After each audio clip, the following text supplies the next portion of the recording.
Okay guys, so good afternoon sa inyo lahat, no? Yan, J Motors TV, yan. Thank you very much, no? Nabigyan tayo ng pagkakataon na may pakita sa inyo yung mga ilalabas pa na unit ng Mitsukoshi, which is etong MBP. Yan, so 150. Yan, alright. So kung titignan nyo yung pormahan niya, so unique at kakaiba, no? So tingnan natin. So syempre naka LED light tayo dyan, then may daytime running light yan, ayan. Then ito yung kanyang turning signal, ayan. So lahat yan is naka LED na, no. Then dito meron tayo rito visor, ayan. So forma rin nito, kakalabas lang nito na may combination na gray, dito matte gray, no. Okay, so naka ABS tayo rito, harap likod, yan ang sabi sa atin. Then ang size ng gulong, so tignan natin yung size ng gulong. 110 70 by 13 ang size ng gulong. Then meron kayo rito reflector, meron kayo rito conventional fork na regular. Yan, so naka tubeless to guys, ha. Kung titingnan niyo yung mags nya, so napakaganda, kulay gold na merong mga design na parang chrome dito. Okay, so ito yung kanyang turning signal, formal talaga ng harapan niya, oh. And kung titignan nyo yung kanyang side, yan. Alright, then syempre wala pa tayong specification nito guys, ha. Baka may magtanong sa inyo. So kung ano lang yung nakikita natin dito, yun lang muna yung ibibigay ko sa inyo.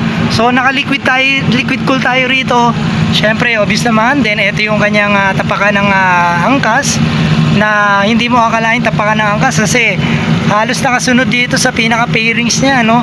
Ayan. Then yung kanyang tambucho, very naman, no, maporma. Then meron tayong heat cover dito. At meron tayo syempre yan, para hindi maputikan yung inyong bandang ilalim ng makina, may tire hugger tayo dyan. Alright, so naka dual suspension tayo rito na naka disc brake with ABS. Yan. Alright, so ang size ng gulong sa ulian, tignan natin. Kakalabas lang nito guys. Okay, so 130 70 by 13. Yan, so wala siyang kickstart. Tapos may logo tayo rito ng MBP. Yan. Tapos ito yung kanyang turning signal sa likuran. May ilaw kayo rito para sa inyong plates. Then ito yung kanyang taillight. Yan. So dito yung kanyang lagyanan tangke. Ayan, so may bulsa tayo rito at meron tayo ritong charging. Ayan, may charging port tayo rito. Then nakakilis tayo dyan, ha.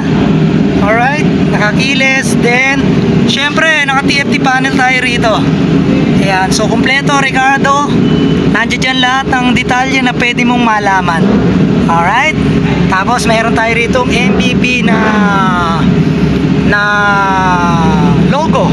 Ayan, so dito basic lang naman, meron tayong hazard dito, high and low. Ayan, then turning signal, busina. At meron tayo ritong adjustable na para dito sa kanyang lever, no, sa preno. Meron tayong passing light. Ayan, may passing light tayo dyan, kita ba? Ayun, no. Alright, then dito yung kanyang switch, may idling stop, then yung starter.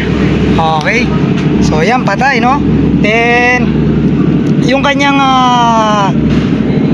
upuan, kung makikita nyo naman, SC. So SC 150. Ayan, mula sa MBP. Okay, so tingnan natin yung seat. Isang press lang yan. So napakalaki ng compartment. Kasya siguro ang isang full face helmet. Ayan, so tatry din natin yan kung kasya yan, no? Okay, so yan, napakaganda rin at napaka-forma na itong CS 150 mula sa MBP. Alright, so yan, abangan natin to sa market, no? Kasi ito ilalabas pa lang to ng Mitsukoshi.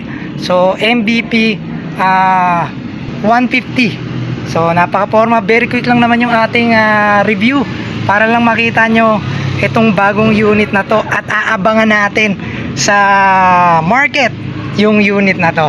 Okay, so wag na kayo magtanong na specs kasi wala pa talaga tayong specs, wala pang binibigay si Mitsukoshi na specs, kaya kung ano lang muna yung nakita natin dyan, yan lang muna yung may bibigay ko sa inyo. Ang kagandahan dyan is meron na naman tayong choices.